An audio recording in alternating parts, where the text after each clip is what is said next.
we kind of introduced you to Sarah and Jordyn, but what age were you when you doing? When did you start coming to Carrick Nazarene? And any fun fact that you have about yourself? My name's Sarah. I am a social worker. I'm 23. And I have been coming to this church since I was a baby. So that's my fun fact. That's your fun. Perfect. I'm Jordyn. I'm also 23. I'm a nail technician and I've been coming to the church only for about a year. And fun fact about me is that I do absolutely nothing. I only work. Like, that's literally my life. Like, I'm a self-employed nail technician, so it's like literally all me, so I do nothing else but work. All about her. I love it. She's a very good nail technician, everybody. And like I said, we're getting into some really deep questions tonight. So first of all, guys, does pineapple belong on pizza? No. Yes. No. No. Yes. Psychopath. Who said yes? Yeah, me. Right, well, if anybody wants to fight Sarah outside later, that's totally understandable. Don't worry. Don't worry about that. What is your favourite type of pizza, though? No comment. Oh, is it pineapple? Hawaiian. Oh, that's a shame.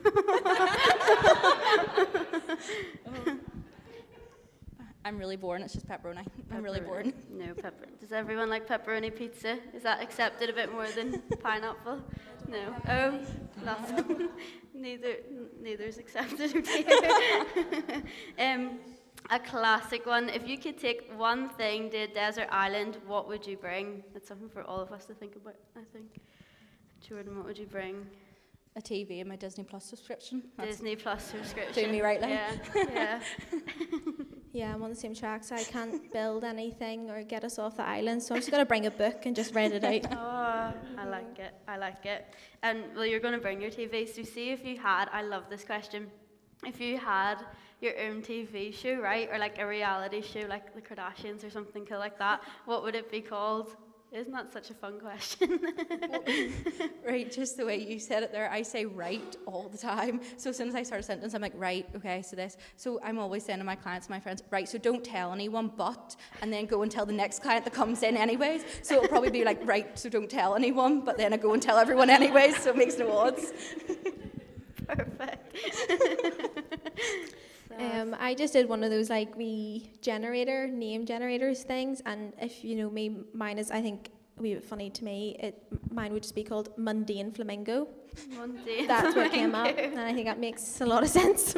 Sarah loves flamingos. If you don't remember anything else tonight, remember that Sarah loves flamingos, and it's really cool. We love that. And finally, again, a pretty big one. Would you rather eat a rotten banana or a rotten egg?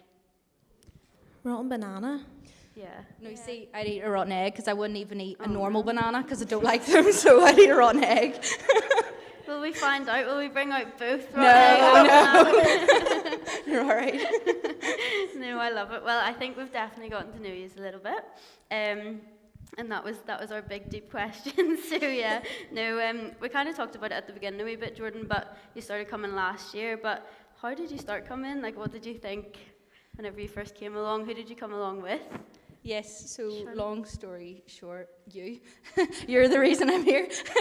So I've been doing Lauren's nails for quite a wee while, and then from Lauren came her wee mum, and then came Claire and Pamela, and then came Claire's mum, and I just was like, I was speaking to them more about like church and stuff because I didn't actually have one of my own, because I grew up in one, and not anything against it at all. It just didn't feel right for me. So, and then I was speaking to my mum during COVID, and I says to her like, oh, I want to start church again and going with you and stuff, and she was like, oh, like we want to try and find a new one ourselves. So like her and my Aunt Cheryl. So.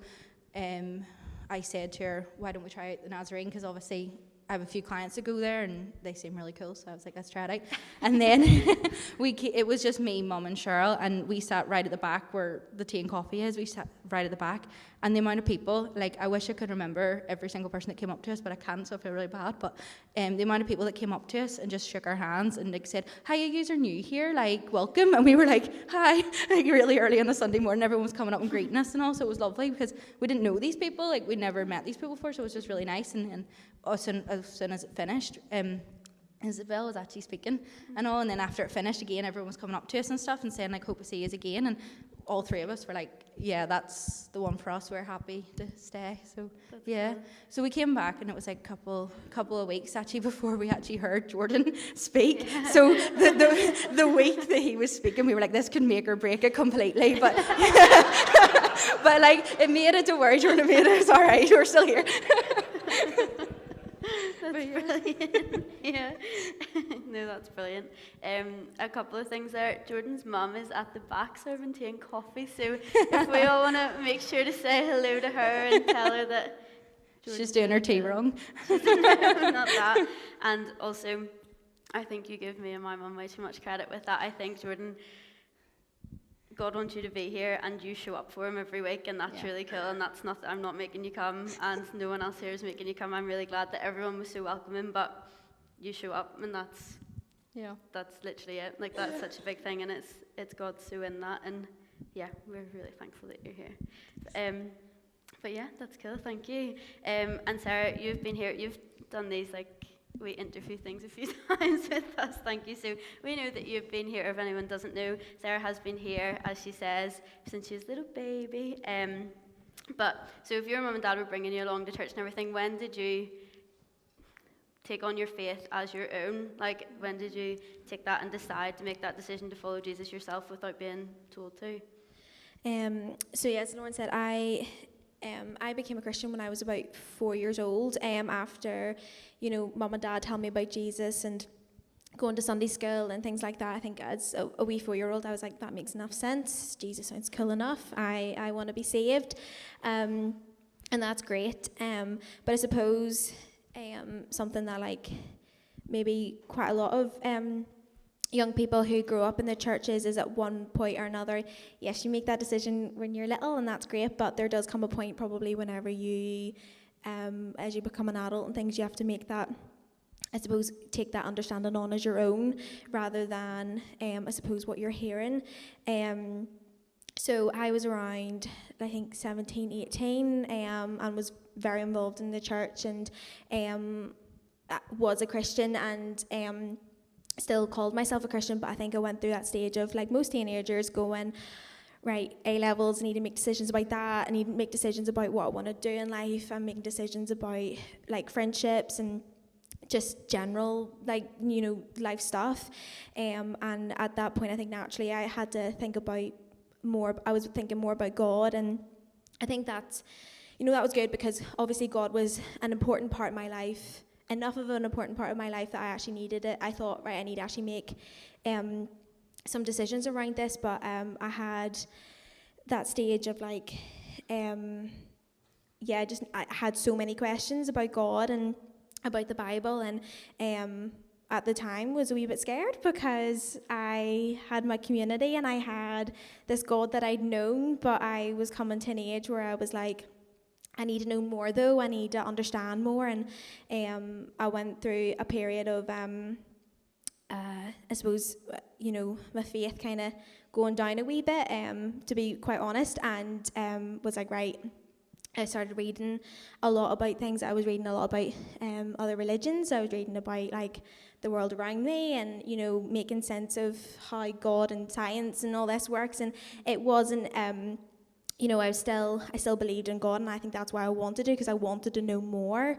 But it was that, just was spending a lot of time and was still coming to church and was still showing up, but probably wasn't really paying attention to sermons and things like that. I was just going through that stage of life. And I was telling Lauren that, at the time, I didn't know about this passage, and I don't know how, because I definitely was told about it, but came across during that time as well that your faith is small as a mustard seed, and at that time that's what I felt like. I was like, it is that small, and not a millimeter bigger than that. But as I was learning more and understanding the Bible more, during that time it was scary because I was like, I could either stick with this or I'm not, and that was a wee bit, it was scary. But thankfully, just understanding it more and taking that time away from everything was what I needed, because I came out of it going, actually, like, all this stuff about, God created this world, and I came out far stronger than I did going into it. But God became more of less of a thing in my life and more the center of my life.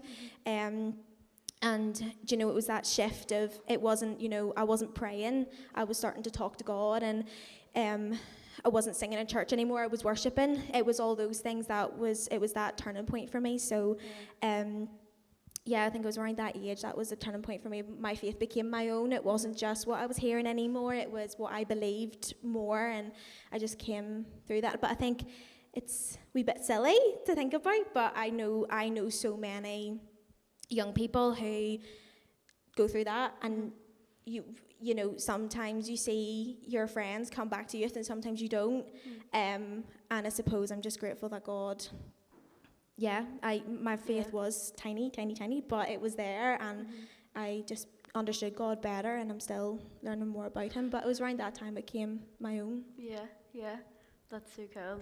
I love that it wasn't just praying, it was talking to God, and singing turned into worship. That's amazing, and that's so exciting as well that you're still doing that. I love that. Thank you, Sarah. Jordyn, it's the same kind of question for you. When did you come to faith or get to know Jesus, and is there any time in your life that Jesus has helped you through with that faith, and just when did you get to know him? So I always grew up in church, knowing about God, knowing about Christians and everything like that, but like I said before, the church I grew up in, again, no harm to it whatsoever, it just didn't feel like my church.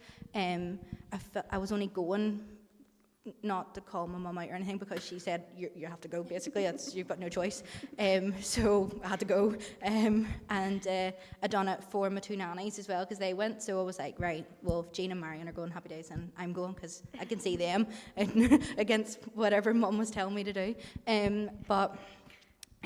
So like I was in and out of church and in and out of all of that, and then as I got older, I was more leaning away from it, and then I started going to like the odd wee service and stuff at another church again completely with my nanny Mariam. But she was only doing it for her and to be with her. Like I didn't feel like I wasn't gelling. Like this didn't feel right for me. I was just literally going because she wanted to go, so I went with her.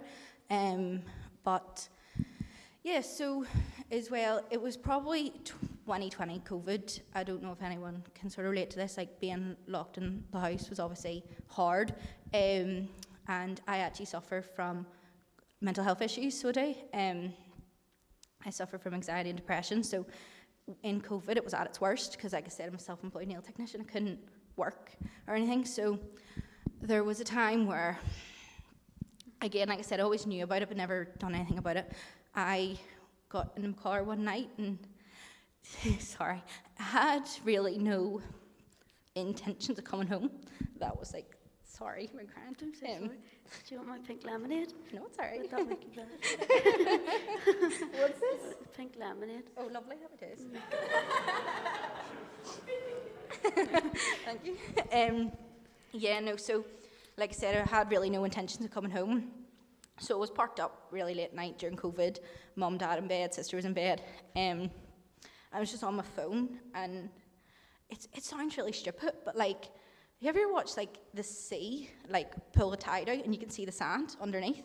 It was almost like that in my head, and it was just the thought of, you should go back to church with your mum when COVID lifts. And I was like, right, what was that? Here's me, bad thoughts all the time.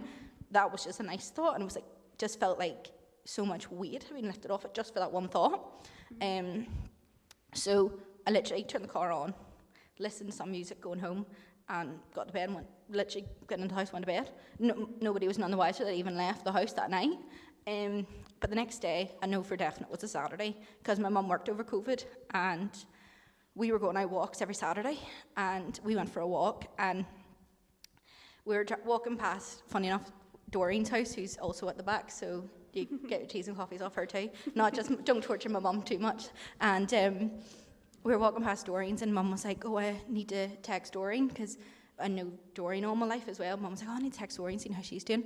And then I was like, oh, is she still going to the church I grew up in? And she was like, yeah, no, let's carry on. And then I said, oh yeah, like just casually, I just says, oh yeah, like so when COVID lifts, like can I come back with you, or can I go start it with you again? And she like stopped like dead in her tracks, and we were just outside Victoria Primary School, and I was like, what are you doing? And she goes, what'd you just say? And I was like, no, keep walking, like why are you embarrassing me, like keep walking. And then she was like, no, like what did you just say? And I was like, can I come back with you? And she was like, yeah, of course. And I was like, right, well, can we keep walking, because like I want to get home. And then she like hugged me, and I was like, right, you're really embarrassing me now, like please keep walking. I was like, please stop this, like people were looking. So then the church opened up again, and I started going with her again, and again started going with Cheryl and stuff like that. And again, like I knew I wanted to try to get into faith properly again, because like I said, I was in and out. It just wasn't really working. Like, it sounds terrible, it just really wasn't really working for me. Every time I tried, it felt like it just wasn't the right time. So I felt like it took for me to literally be at rock bottom for him to be like, okay, now's the time. Like that's what it felt like. So I don't question why he let me get to that point, because it felt like he made me get to that point, so he knew that was the right time. So I knew it was the right time to like really get into it and really like take it seriously almost, and you know, do it. So I just wasn't 100% in it, but I knew I still wanted to do it. So that's when I didn't have a church, I wasn't going to church, but I knew I still wanted to, so I was asking my mum questions and everything like that, and then I was asking you questions, but like really secretly, like in the nail appointments, because I worked in a salon at the time, so it was like, right, so you know, because you didn't obviously want to offend anyone or anything with what you were talking about and stuff. And then I was asking your mum, I was asking Pamela, I was asking Claire and everything else, and then so then it all led round to then us starting here, and then starting here it felt right, like to be saved again. So it was after a couple of months from starting here, I was like, yeah, no, this feels right, like this is the right time to get saved and to, yeah, just to do it. So I done it, and I don't look back. So like to answer your question of like how it helped or anything, that was literally it. Like that was, it saved me to say, and every single day it continues to, because like I say, like with mental health, like it doesn't go away. It's one of those things where it's like you just learn to not cope with it, but cope with it almost, and you just do your best. So having my faith now really helps me, because it's like if I can't be bothered with something, or I'm overthinking or something, I just literally turn around and be like, right, you take it, I don't want it, like I don't want to think about it, so you take it there, and like let him deal with it and stuff. So yeah, that's how I got saved again. It was just, that's how I got saved. Because like almost like Sarah, I was saved when I was young, but again it just wasn't gelling, and then it wasn't until last year when it just was right. It just gelled, it was right, and the time was right, and I'm glad it was. But yeah, that's it. No, that's thank you for being so open and honest with both of you as well, but thank you. And I think, sorry, not to keep adding on whenever you say things, but I think it's really beautiful how that night and whatever headspace you were in, you weren't thinking about God, but he was very clearly thinking about you, and he was, and that's, again, like carried on from that. Thank you so much, and we, again, to both of you, we just love you both. I think that's a nice reminder, and we're very glad that both of you are here. And probably going on from that as well a wee bit, like if there is anyone here tonight that doesn't know Jesus, or doesn't even know like what he's really about or what he means or anything, like Sarah, what would you say to someone who's coming up to you and was like, who is Jesus? Like, what does he mean? Like, what is this actually about? Why do you spend so much time here? I get asked that question quite a lot. Why do you spend so much time in church? I think when I was thinking about this, it was, it's hard to, if you ask any believer or you read about Jesus in the Bible, you'll read things like Savior and Heavenly Father. You'll read words like compassion and peace and joy and all these great things. So I think it's just, you know, the first step is, as I was, you know, touching on earlier, was believing in a God and believing in Jesus. But that's just the first part. If you know, if you get your head around that, then it's just the experience of believing and being a believer. It's having salvation, and it's being confident in knowing where you're going. And it's also, you know, experiencing, you know, peace and joy that only comes from God. And I don't know how to explain that. You just, if you take that step, you'll know what it is. But as well, like so those are all the words that come to mind whenever I think about Jesus and what he means to me. It's all those things. It's what I'm constantly reminded of as a believer. But there's then I've stolen words from someone else.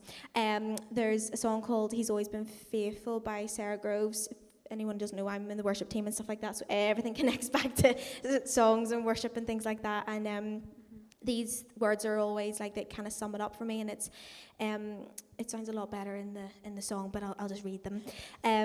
It's, I can't remember a trial or a pain he did not recycle to bring me gain.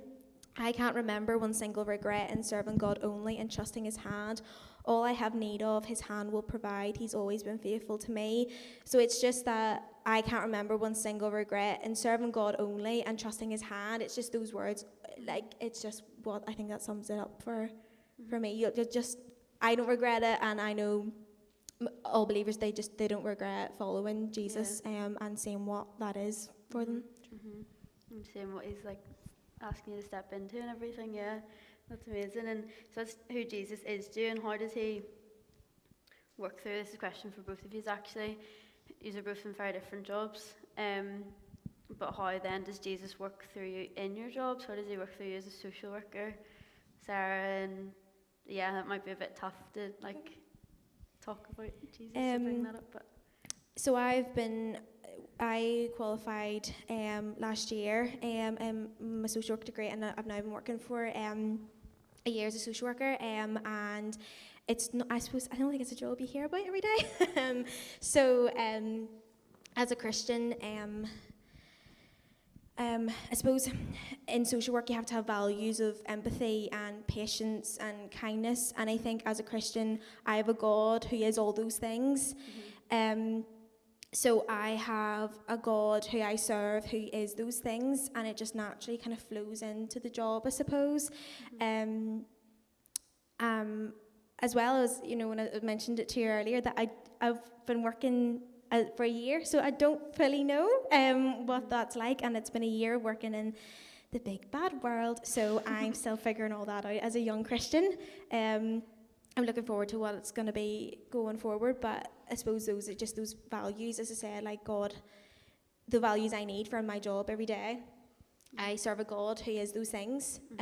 So I suppose the other side of it as well is that when I'm going in, so I suppose like the job is great. I love my job, but it's also busy, and it's challenging, and it's very emotional, and I suppose it goes like this every day. There's something, and I have a God who's with me, and I have a God who at the end of the day I can pray to in the car and say, Lord, please give me strength for tomorrow. And that's so important in my job. It's important in my life, and it translates into my job as well. But I think as well, like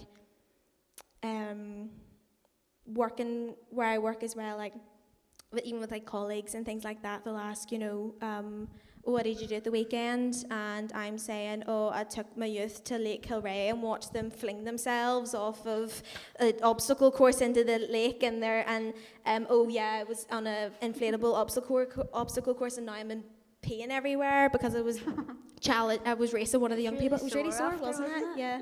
And doing all these things, and I was at church, and I think they were once asking me the question of, why do you spend so much time there? You spend all day, every day with young people. why do you choose to spend more time? Uh-huh. And I'm like, because it's what I do and it's what God called me to do, and it's just bringing that all in. So it's just interesting to go through, but I think that sums up. Yeah. That answers your No, that's question. cool. No, I really like it because it's even better than, it's different than being able to talk about Jesus and like, yeah, like you can say anything really, but you're actually showing that in the way, and like you're like bodying Jesus, and that's amazing. That's really cool and a really big deal. And as you just said, like people are noticing that already, even in like through the way you talk and the things that you're doing and the way you spend your time, and that's a really big deal. And that's that's really cool. And Jordyn? Yeah, no, so like yourself, it's like hard to sort of, I don't know. So obviously, like with my job, you don't want to, like we were always sort of told to stay away from like those sort of topics, like that could offend or hurt or anything, hurt anyone, because obviously you don't want to. You're providing a service. You want them to come in and like, feel comfortable and happy and everything else. You don't want to offend anyone or anything like that. So with my job, it's a wee bit hard. It's hard because, again, like you can't just straight up say like, oh yeah, what shape of life do you want? By the way, I'm a Christian. Like it's a wee bit harder to do that. So but I think as well, like, I was saying to you, like, I go through so many milestones with my clients because I've been doing some clients' nails for like 3-4 years, and like I've known that they were having babies before their husbands even knew they were having babies. I've known that they were getting engaged before their husbands even knew that they were going to propose. Like because their nails were ready, so the ring had to be there. Like I've known about all of this, and it's I always say that like God's like a friend that helps and he's always there. So I think showing it through that way, because you're like a friend, you become friends. Like I always say, like, again, my job's really like tiring and stressful and everything else, but I love it because there's not one day I look at the book and think, oh, flip, she's coming in, or anything like that, because everyone is my friend, but everyone's got a different story and I can't wait to hear. So, and then again, similar to yourself, it's like they'll say, oh, what are you doing on the weekend? I'm like, oh, I'm going to church in the morning and I'm going to Jean's for, get dinner. Jean's my nanny, by the way. Sorry, I'd never call her nanny. I just call her Jean. And so it's like the odd time, more and more actually at the minute, which is nice, is clients would say to me like, oh, so like, what's church like? And, and ask me questions, which is nice. So, but then as soon as they ask me, I go into a ramble. So like I always do. So, and then I'm trying to like rein it back in. But yeah, no, I just sort of like, answer their questions, and I always say like, if you have questions, I'm more than happy to answer them, but I don't want to then push it onto them, but I'm also like making sure they know I'm there. So yeah, it's just one of those ones as well where it's like just making sure that they know I'm there if they have any answers, and just being a friend really, because that's obviously what he is to all of us. So yeah, that's amazing. Thanks. Yeah, I hope that answer was okay. Exactly. And that adds on to everything that Sarah was saying earlier, and like the names of Jesus and everything that he is, like that's like such a big one, that Jesus is our friend. Like that's actually quite a big deal. I've said that about everything that you said, it's a big deal, but Jesus is a big deal, and what you're saying is a big deal, and the way that you live your lives is a very big deal. And we just praise God for that, I think. Thank you. But just to wrap us up, thank you so much. Could you share a verse or a story from the Bible that's been significant for you, or something that stood out ever? You work away. I'll probably have to try and find this, so that's why I'm like, you work away. Thank you. I say this like every single time I'm asked what's your favorite verse, or like what's a verse that's like been most important to you. I always go to the same passage, because I can't even narrow it down to one. But I think it's just I find that no matter what's going on, so if I'm going through something that's really difficult, and like and I'm struggling, these verses are encouraging. Or if life's great, I'm on top of the world, everything's great, I still go back to these words. I think for me just sum up life as a believer, and are still really encouraging. So it's Philippians 4 verses 4-7. Rejoice in the Lord always. I will say it again, rejoice. Let your gentleness be evident to all. The Lord is near. Do not be anxious about anything, but in every situation, by prayer and petition with thanksgiving, present your requests to God, and the peace of God, which transcends all understanding, will guard your hearts and your minds in Christ Jesus. So I think I'm naturally quite a worrier. People who have done ministries with me in the church will be like, what? No. Just constantly those verses, and I have shared those verses with people who aren't Christians, and you went, oh, that makes sense. I know why. I kind of understand now why you believe in your God. So it's just I don't know, just that those verses have just continue to go back. Sorry, I just asked for the verse and I'm giving you a whole ramble now, but it's just explaining why I think they're great. Yeah. No, it's cool. And it's nice to explain that instead of just, it's a nice verse. Sounds pretty. Like, no, that's actually cool. So thank you. So one that's always stuck out for me since, again, going to the very first church from I was no age was Proverbs 31:25. She's clothed with strength and dignity, and she laughs without fear of the future. And it's a really pretty verse. No, it just sums it up. Like in my head, like with him, we can just laugh at, and not have to worry about the future and everything, and just, it just really speaks for itself. And then one that I've came to love even more so after everything I've shared with you guys is Peter 5:7. Cast all your anxieties onto him because he cares for you. So again, does what it says in the tin, like, it's literally there in black and white. He will help you through everything and anything, mentally, physically, the whole works. So I just love them too, because it just reminds me that, like, when my head tells me you're on your own and you have to do everything on your own, I'm reminded that I don't. Like, I can speak to family, speak to friends, and just speak to him. If I can't even be bothered speaking to anybody else, like, if I'm just in one of them moods where I'm like, no, you know what, like, I'm going to my room and I'm watching Disney, I don't want to talk to anyone, I can just talk to him and know that, like, it's okay. So just, again, they do what they say in the tin, and they're just really nice verses, but they're really powerful in my head as well. Like, they're short and sweet, but they're very powerful in my head. So yeah. Amen. Thank you. Will we say thank you to the girls?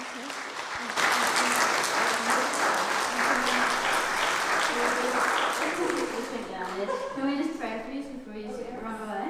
Thank you. God, first of all, we just want to thank you for Sarah and Jordyn. We thank you for their families, and we thank you for who they've brought tonight. And God, we just pray that you're so with them. I don't know what other way to put it, God, that they just feel your presence in a really, really real, tangible way as they keep journeying with you, God. Thank you for what they've shared tonight.